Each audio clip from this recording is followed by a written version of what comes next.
مسجد الحرام مکۃ المکرمہ اور مسجد النبوی مدینہ المنورہ سے خطبے کا اردو ترجمہ کے لیے ہمارے سوشل نیٹ ورک کو فالو کرنا نہ بھولیں اور اپنے دوست احباب کے ساتھ بھی ضرور شیئر کیجیے۔ خطبہ جمعہ مسجد نبوی شریف بتاریخ 9 صفر 1445 ہجری بمطابق 25 اگست 2023 بعنوان پانی ایک عظیم نعمت، خطیب فضیلت الشیخ ڈاکٹر صلاح البدیر حفظہ اللہ، ترجمہ آواز عطا اللہ بن عبد المجید۔ تمام تعریفیں اس اللہ تعالیٰ کے لیے ہیں جس نے پانی جیسی نعمت عطا کی، جس کے ذریعے دلوں کو سیراب کر کے انہیں پاک و صاف کیا اور زمین میں پانی کی نہریں چلائیں، اور میں گواہی دیتا ہوں کہ اللہ تعالیٰ کے سوا کوئی معبود برحق نہیں، وہ تنہا ہے، اس کا کوئی شریک نہیں۔ ایسی گواہی کہ جو ہمیشہ ہمیشہ باقی رہے، لغزشیں اور خطائیں جس کے پس پردہ چھپی رہیں، اور میں گواہی دیتا ہوں کہ ہمارے نبی و سردار محمد صلی اللہ علیہ وسلم اس کے بندے اور رسول ہیں۔ ایسی گواہی کہ جو کائنات میں عام ہو کر پھیل جائے۔ اللہ تعالیٰ رحمتیں اور سلامتی نازل کرے آپ صلی اللہ علیہ وسلم پر، آپ کی آل اور صحابہ کرام پر، ہمیشہ ہمیشہ جب تک آسمان سے بارش کی بوندیں برستی رہیں۔ حمد و ثناء کے بعد مسلمانوں، اللہ تعالیٰ سے ڈرو، اپنے اعمال کو احسن طریقے سے انجام دو اور موت سے پہلے پہلے توبہ کی طرف جلدی کرو۔ ارشاد باری تعالیٰ ہے، اے ایمان والو، اللہ تعالیٰ سے کما حقہ ڈرو اور اس حال میں مرنا کہ تم مسلمان ہو۔ مسلمانوں، پانی خالق کریم کا ایک تحفہ ہے جسے وہ نازل کر کے مخلوق کی سیرابی کا سامان مہیا کرتا ہے، جو تسلسل کے ساتھ برستا ہے، ہر جگہ پہنچتا ہے، جو قوت کے ساتھ موسلا دار بارش کی شکل اختیار کر لیتا ہے۔ زمین اس سے سیراب ہو کر سرسبز و شاداب ہو جاتی ہے، جس کے رفتہ رفتہ برسنے سے باغیچے لہلہا اٹھتے ہیں، جو ٹیلوں اور تودوں پر آب پاشی کرتا ہے، جو نباتات، جڑی بوٹیوں اور چوپایوں کو حیات بخشتا ہے، مخلوقات کو سیراب کرتا ہے۔ پانی کے شرائط کرنے سے اس کی شفافیت عیاں ہوتی ہے، اس کے برسنے کے بعد اس کا اجلا پن اور شفافی نکھر جاتی ہے۔ سیرابی، مٹھاس اور فراوانی اس کے ثمرات و فوائد میں سے ہے، اور ہر مشروب جو صاف و شفاف، اجلا اور میٹھا بھی ہو، وہ بے مثال و بے نظیر ہوتا ہے، اس کا کوئی متبادل نہیں ہوتا۔ اور پانی جب نفوس کے لیے آب حیات ہے، تو اہل عرب استعارے اور کنائے کے طور پر اپنے کلام میں ہر اس چیز کے لیے پانی کا لفظ استعمال کرتے ہیں جو دیکھنے میں بھاتی ہو اور قابل قدر و منزلت ہو، تو اسے یوں پکارتے ہیں، مثلا چہرے کا پانی، جوانی کا پانی، نعمتوں کا پانی، شرم و حیا کا پانی اور آب حیات وغیرہ۔ اور اللہ تعالیٰ نے سچ فرمایا، جس کی بات سے بڑھ کر کسی کی بات سچی نہیں ہو سکتی۔ اللہ تعالیٰ کا ارشاد ہے، اور ہم نے پانی سے ہر زندہ چیز بنائی، تو کیا یہ لوگ ایمان نہیں لاتے؟ مسلمانوں، پانی پلانا رحمت و شفقت کی علامت، احسان و بھلائی کی نشانی اور بابرکت صدقہ ہے، جس کی سیرابی روحوں کو پاکیزہ و طیب بنا دیتی ہے، جس کے قطرے نفوس کو جلا بخشتے ہیں۔ اور حاجیوں کو پانی پلانا تو اہل عرب کے قابل ذکر اور فخریہ کاموں میں سے تھا، جیسا کہ عبداللہ بن عمر رضی اللہ تعالی عنہما سے روایت ہے کہ رسول اللہ صلی اللہ علیہ وسلم نے ارشاد فرمایا، خون و مال سے متعلق جاہلیت کے تمام زبان زد عام فخریہ کارنامے میرے پاؤں تلے ہیں، سوائے حاجیوں کو پانی پلانے اور خانہ کعبہ کی دربانی کے۔ اسے امام ابو داؤد نے اپنی سنن میں روایت کیا ہے۔ مسلمانوں، پانی پلانے کی فضیلت، عظمت اور اس عمل کی قدر و منزلت کے تعلق سے صحیح احادیث وارد ہیں، جیسا کہ عبداللہ ابن عباس رضی اللہ تعالی عنہما سے مروی ہے کہ رسول اللہ صلی اللہ علیہ وسلم زمزم کے پاس تشریف لائے، لوگ کنویں سے پانی کھینچ رہے تھے اور کام کر رہے تھے۔ آپ نے انہیں دیکھ کر فرمایا، کام کرتے رہو، تم ایک اچھے کام پر لگے ہو۔ پھر فرمایا، اگر یہ خیال نہ ہوتا کہ آئندہ لوگ تمہیں پریشان کر دیں گے تو میں بھی اس میں اترتا اور رسی اپنے اس پر رکھتا، یعنی کندھے پر۔ آپ صلی اللہ علیہ وسلم نے اپنے کندھے کی طرف اشارہ کر کے فرمایا۔ اسے امام بخاری نے روایت کیا ہے۔ اور جابر بن عبداللہ رضی اللہ تعالی عنہما سے روایت ہے کہ رسول اللہ صلی اللہ علیہ وسلم نے ارشاد فرمایا، عبد المطلب کی اولاد پانی نکالو، اگر یہ اندیشہ نہ ہوتا کہ تمہارے پانی پلانے کے اس کام میں لوگ تم پر غالب آ جائیں گے تو میں بھی تمہارے ساتھ پانی کھینچتا۔ انہوں نے آپ کو ایک ڈول پانی دیا تو آپ صلی اللہ علیہ وسلم نے اس میں سے نوش فرمایا۔ اسے امام مسلم نے روایت کیا ہے۔ امام نووی فرماتے ہیں کہ اس حدیث میں اس طریقے سے پانی پلانے کی فضیلت کا بیان ہے۔ مسلمانوں، گرمی اور سردی ہر موسم میں ہی پانی پلانا مستحب ہے، لیکن گرمی کی شدت اور گرم لو کے تھپیڑوں میں اس کے استحباب میں مزید بڑھوتری ہو جاتی ہے۔ پانی پلانا، اس کے ذریعے صدقہ کرنا، تر و تازہ کلیجوں کو ٹھنڈک پہنچانا، پیاسے سینوں کو سیراب کرنا، جنہیں پیاس کی حرارت و آگ نے آن لیا ہو، خالی صحراؤں میں پیاسی مخلوق کو بچانا، اور گرمی کی حدت و شدت والے دنوں میں پیاسے نفوس کی مدد کرنا افضل ترین صدقات اور جلیل القدر عبادت میں سے ہے، جیسا کہ ابو ہریرہ رضی اللہ تعالی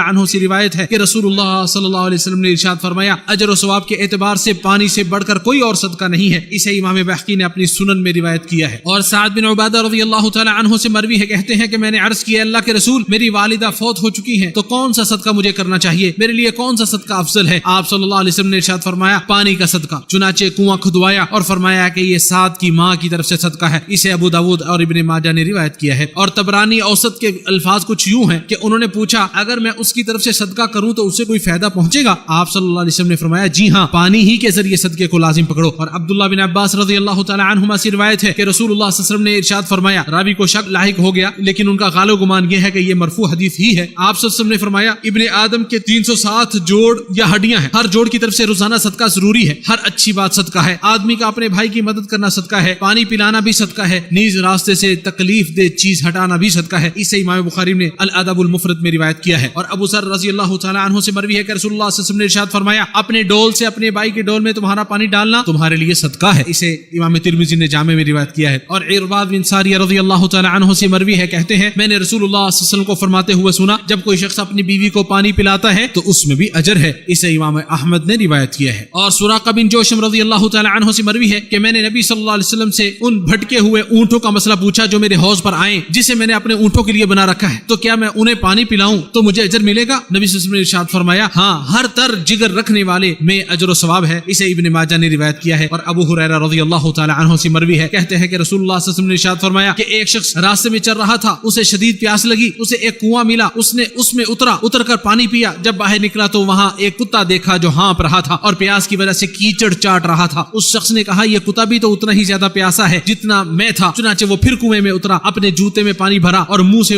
اسے پکڑ کر اوپر لایا اور کتے کو پلایا۔ اللہ تعالیٰ نے اس کے اس عمل کو پسند فرمایا اور اس کی مغفرت کر دی۔ صحابہ کرام رضی اللہ تعالی عنہم نے عرض کیا یا رسول اللہ کیا ہمیں جانوروں کے ساتھ نیکی کرنے میں بھی ثواب ملتا ہے؟ آپ صلی اللہ علیہ وسلم نے ارشاد فرمایا تمہیں ہر تر و تازہ کلیجے والے کے ساتھ نیکی کرنے میں اجر و ثواب ملتا ہے۔ اسے امام بخاری نے روایت کیا ہے۔ امام عینی فرماتے ہیں اس سے معلوم ہوا کہ پانی پلانا عظیم ترین عبادت میں سے ایک ہے۔ بعض تابعین کا کہنا ہے کہ جس کے گناہ زیادہ ہو جائیں اسے پانی پلانے کا عمل انجام دینا چاہیے۔ جب ایک کتے کو پانی پلانے والے کے گناہ معاف ہو سکتے ہیں تو ایک مومن کو پانی پلانے کے متعلق کیا خیال ہے جسے پانی پلا کر حشاش و بشاش کر دیا گیا ہو؟ ابن قیم رحمہ اللہ فرماتے ہیں جب پیاس کی شدت والے کتے کو پانی پلانے سے اللہ تعالیٰ پلانے والے کے گناہ معاف کر سکتا ہے تو پیاسے مسلمانوں کو پانی پلانے، بھوکے مسلمانوں کو کھانا کھلانے اور بے لباس مسلمانوں کو لباس پہنانے کا اجر کتنا ہوگا؟ مسلمانوں جب تم پیاس بجھا دینے والا صاف شفاف اور مزیدار پانی نوش کرو تو فقیر و مسکین مسلمانوں کو بھی یاد کر لیا کرو جو پانی جیسی عظیم نعمت سے محروم علاقے میں زندگی بسر کر رہے ہیں۔ ان لوگوں کو بھی یاد رکھا کرو جنہیں بدبودار گدلا پانی نصیب ہوتا ہے، جس کی بو کی وجہ سے کوئی اسے نوش کرنے پر آمادہ نہیں ہوتا، جس کا رنگ اور ذائقہ تبدیل ہو چکا ہے۔ اور جب تم اپنے گھروں میں پانی کی ٹوٹیاں چلاؤ جن سے روانی کے ساتھ پانی صاف شفاف حلق سے اترنے والا وافر بہتا ہے تو اس وقت ان لوگوں کو بھی یاد کر لیا کرو جو پورا دن پوری رات بلکہ اس سے بھی زیادہ پانی کی تلاش میں سفر کرتے رہتے ہیں۔ اور ان لوگوں کو بھی یاد کر لیا کرو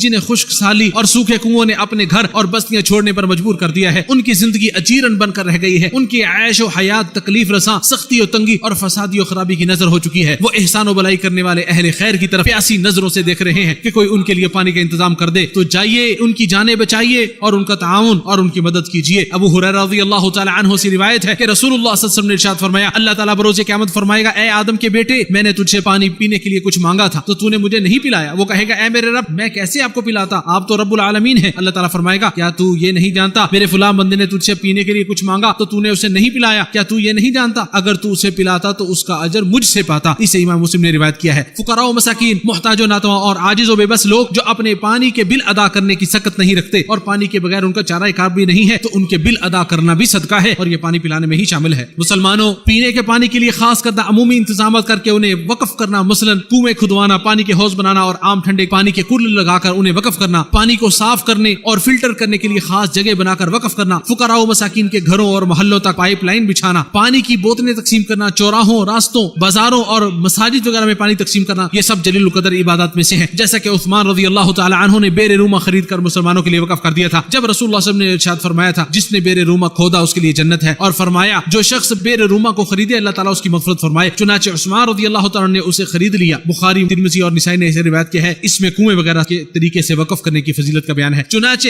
انس رضی اللہ تعالیٰ کا بیان ہے کہ نبی صلی اللہ علیہ وسلم نے ارشاد فرمایا 7 چیزوں کا اجر انسان کو اس کی موت کے بعد بھی ملتا رہتا ہے جب وہ قبر میں ہوتا ہے: جس نے علم سکھایا، یا کوئی پانی کی نہر جاری کر دی، یا کنواں کھدوایا، یا کوئی کھجور کا درخت لگوا دیا، یا کوئی مسجد بنا دی، یا مصحف لے کر وقف کر دیا، یا اس نے اپنے پیچھے ایسی اولاد چھوڑی جو اس کی وفات کے بعد اس کے لیے استغفار کرے۔ اسے بزار نے اپنی مسند میں روایت کیا ہے۔ اور جابر بن عبداللہ رضی اللہ تعالیٰ عنہما سے روایت ہے کہ رسول اللہ صلی اللہ علیہ وسلم نے ارشاد فرمایا جس نے پانی کے لیے کوئی زمین کھود کر انتظام کیا اور اس سے کوئی پیاسے جگر والی مخلوق جن ہو انسان ہو یا کوئی بھی پرندہ پی لیتا ہے تو روز قیامت اللہ تعالیٰ اسے اس کا اجر عطا فرمائے گا. اسے ابن خزیمہ نے روایت کیا ہے. پانی کے بہاؤ کے راستوں سے حیوانات سیراب ہوتے ہیں. جب وہ محسوس کرتے ہیں کہ پیاس انہیں ستا رہی ہے پرندے اس کے پاس آ کر سرگوشیاں کرتے رہتے ہیں اور اس پانی کے ارد گرد نباتات اور انگوریاں اور کھیت ہوتے ہیں. میں نے جو کچھ بیان کیا آپ نے سنا. میں اللہ تعالیٰ سے مغفرت طلب کرتا ہوں. آپ بھی طلب کریں. استغفار کرنے والوں کے لیے فوز و فلاح اور کامیابی ہے.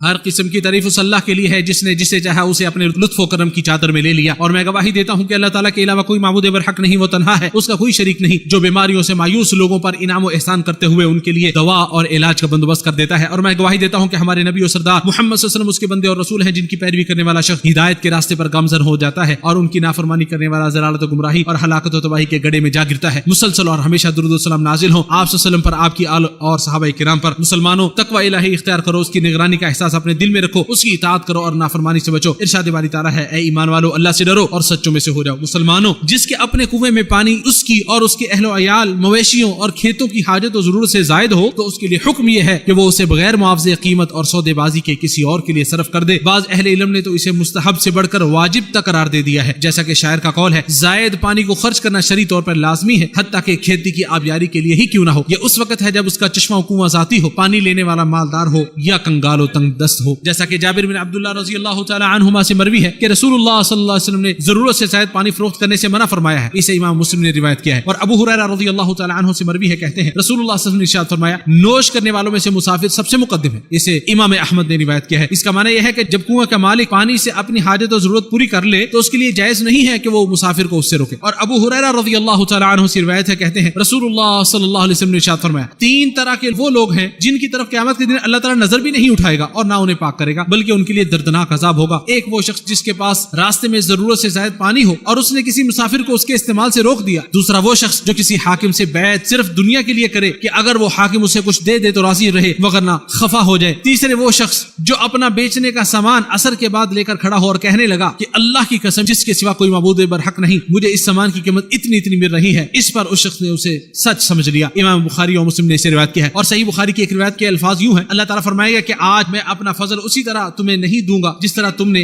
ایک ایسی چیز کے فالتو حصے کو نہیں دیا تھا جس پر تیرے ہاتھوں نے کام تک نہ کیا تھا. راہ راست دکھانے والے, مخلوق کی سفارش کرنے والے احمد مصطفیٰ صلی اللہ علیہ وسلم پر سب کثرت سے درود و سلام پڑھو, کیونکہ جو ان پر ایک بار درود پڑے گا اللہ تعالیٰ اس پر 10 رحمت نازل فرمائے گا. اے اللہ ہمارے نبی و سردار رحمت و ثواب کی خوشخبری دینے والے, عذاب و عقاب سے ڈرانے والے محمد صلی اللہ علیہ وسلم پر درود و سلام نازل فرما, جو روز قیامت صاحب شفاعت ہوں گے جن کی سفارش کو قبول کیا جائے گا. اے اللہ آپ صلی اللہ علیہ وسلم پر, آپ کی آل و اصحاب پر رحمت نازل فرما اور ان کے ساتھ ساتھ ہم سے بھی راضی ہو جا. اے کریم بہت زیادہ عطا کرنے والا, اے اللہ اسلام و مسلمانوں کو غلبہ عطا فرما, شرک و مشرکین کو ذلیل و رسوا فرما, دین کے دشمنوں کو تباہ و برباد فرما. تمام مسلم ممالک اور ہمارے ملک سعودی عرب کے خلاف سازش کرنے والوں کی سازش, مکر کرنے والوں کے مکر و فریب, بغض و حسد رکھنے والوں کے بغض و حسد سے اسے محفوظ فرما. اے تمام جہانوں کے پالنہار, اے اللہ ہمارے پیشوا خادم حرمین شریفین کو اپنے پسندیدہ کاموں کی توفیق عطا فرما اور انہیں نیکی اور تقوی کے کاموں کی توفیق عطا فرما. اے تمام جہانوں کے پالنے والے, انہیں اور ان کے ولی عہد کو اسلام کی تقویت اور مسلمانوں کی اصلاح کے کام سر انجام دینے کی توفیق عطا فرما. اے اللہ ہماری فوج اور ہماری سرحدوں کی حفاظت فرما. اے تمام جہانوں کے پالنہار, اے اللہ ہمارے بیماروں کو شفا عطا فرما, مصیبت زدہ لوگوں کو عافیت عطا فرما, ہمارے فوج شدگان کی مغفرت فرما, دشمنوں کے خلاف ہماری مدد فرما. اے تمام جہانوں کے پالنہار, اے اللہ ہمارے اوپر باران رحمت کا نزول فرما اور ہمیں نا امیدوں میں سے نہ کرنا. اے اللہ ہماری دعا کو شرف قبولیت عطا فرما اور ہماری پکار کو منظور فرما. اے عزت والے, عظمت والے اور نہایت رحم کرنے والے اللہ.